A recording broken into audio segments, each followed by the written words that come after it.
Hey everybody, wake up. This is Wake Up with Mark Joyner, episode number 63. And today we shall discuss the rigidity versus flexibility conundrum.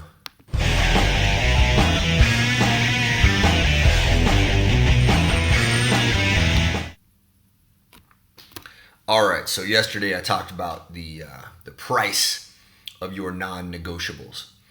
And I got some feedback on that from somebody saying, hey, aren't you the guy who also, in your book, Simpleology, wrote about this concept of utilitarian model flexibility? Does it not seem ironic that a man who places so much emphasis on flexibility would advise such extreme rigidity in certain parts of their life? It is a totally fair and valid question. It is a totally fair and valid point. But like all conundrums, like all dichotomies, like all dilemmas, it is a false one, so far as I know. I don't know of any true dichotomies. If you really, really dig into it and you look down underneath all of it. Rather than take either horn of the dilemma, as the great Robert Pirsig talked about in Zen and the Art of Motorcycle Maintenance, the answer is to hit the bull in the head, not to accept either of the horns. There are times for rigidity. There are times for flexibility. There are certain things in my life about which I am non-negotiable. My habits, non-negotiable things, my standards, my values. There are certain things I will not accept. Why? Because I know if I accept those things, there is a price that I have to pay for that as well. While there is a price you must pay for your non-negotiables, there is a price you pay for being negotiable on the stuff that is very, very important to you. So how does flexibility fit into all of this? Well, think of it like this. Imagine that you have a larger objective that you are wanting to achieve, and maybe things don't work out exactly the way you planned, right? Maybe in your path of pushing toward it, you discover that there is a different way to do it. Or maybe you find a better objective. Now you got to be careful about that. Sometimes finding those better objectives is yet another manifestation of shiny object syndrome. You keep going from better objective to better objective, but you achieve none of them. If that's happening, you might want to re-examine that. There are times when it is appropriate to pivot, but you need to do that consciously and deliberately. Generally, what I tend to do is I tend to keep my sights on the one thing that I am moving toward. And I move the forces that are in constant flux around me such that I can align them toward what I am moving toward. Yesterday, I had a very, very profound and important conversation with a couple of my business partners where I sensed in my gut, slightly misaligned.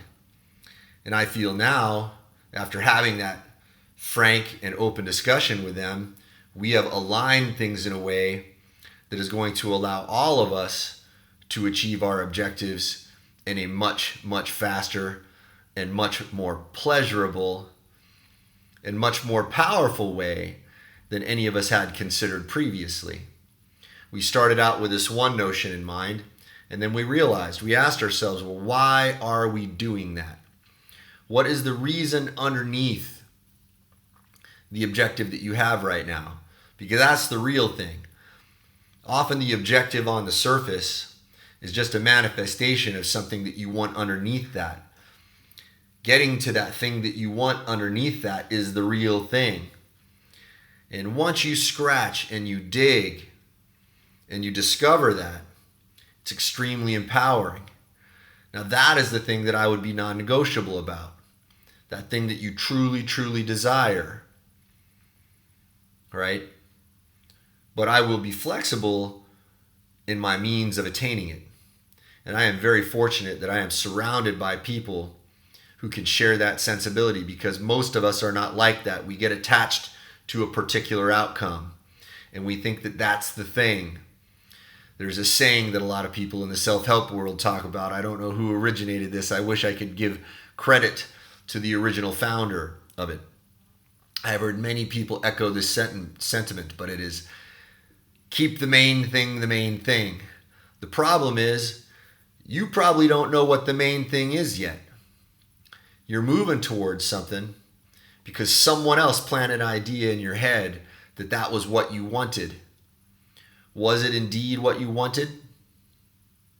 Was it something that they convinced you wanted? Was it something you brainwashed yourself that you wanted? When you were lying to yourself about something underneath that represented a deeper desire? That is the real work. And when you can scratch and dig and claw and get underneath that, and you find what that thing is, and you discover who you really want to be, what your values really are, then you got something. Then you have an extremely powerful stance from which you can fight this constantly evolving battle of life. But then there are times when you need to be flexible, which is most of the time. But if you have this balance between rigidity and flexibility, you are more in tune with the way I believe the universe is designed. I believe that the Taoists have it right to a certain extent. The Hindus have it right to a certain extent. Almost all of the religions talk about this to a certain extent. The Taoists talk about the duality between the yin and the yang and the constant flux between these two things. The Hindus talk about the relationship between the three spirits of Shiva, Shakti, and Vishnu. Shiva being the protector. Shiva is the creator, sorry. Shakti is the protector. Vishnu is the destroyer, right? And there is a constant relationship between those three dynamic forces. Notice that. This is a constant theme that recurs throughout spiritual practices and religions throughout the world, throughout history. Maybe there is something to that. And it's embracing that and understanding that life is an interplay of dynamic forces where you can really get into the real power.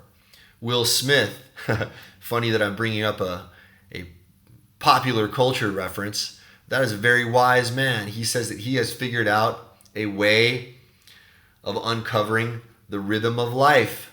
The rhythm of life. Notice that. Notice that he is also a man who seems to be quite rigid about certain things and flexible about others. He's very rigid about his standards. I have heard him say, if you and I get on a treadmill, one of two things is going to happen. You're going to quit or I'm going to die. He says he has this ridiculous work ethic. That is a non-negotiable thing for him. But I bet that as he is navigating his way through life, he is flexibly interplaying with the dynamic forces that manifest in front of him. When you see that and you recognize it, you can start to dance with it. If you fight against it, if you fight against all of those forces rigidly, if you're trying to be happy all the time, I think you're going to be in for a lot of misery. But if you understand that there are reasons why that sadness is there are reasons why that tragedy is there, and there are ways that you can transmute those negative forces that come up around you, that you can transmute those obstacles that manifest in front of you while you are moving toward the thing about which you are non-negotiable, then you become an extremely powerful person. All right, folks, that is it for today. I will talk to you all tomorrow. Perhaps I'm appearing live in the Suntac Center in Singapore. If you guys do not have your tickets, you can probably find some information about that on my Facebook wall, facebook.com/Mark Joyner Personal. I will write a comment underneath this Facebook post. This is on YouTube. It's on Periscope. It's all over the place. Go to my Facebook page. I will type in a comment of a man you can contact to get tickets. This is probably the last time I'm going to do this. I don't know. I'm open. I'm flexible.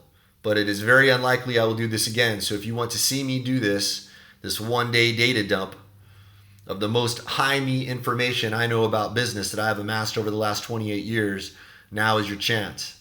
If you're not in Singapore, it might be too late. Maybe you can catch a flight. I don't know. If you're in Singapore, hopefully I will see you there, because what we've just spoken about this morning is but the surface of what we will get into tomorrow. All right, folks. Y'all have a beautiful day.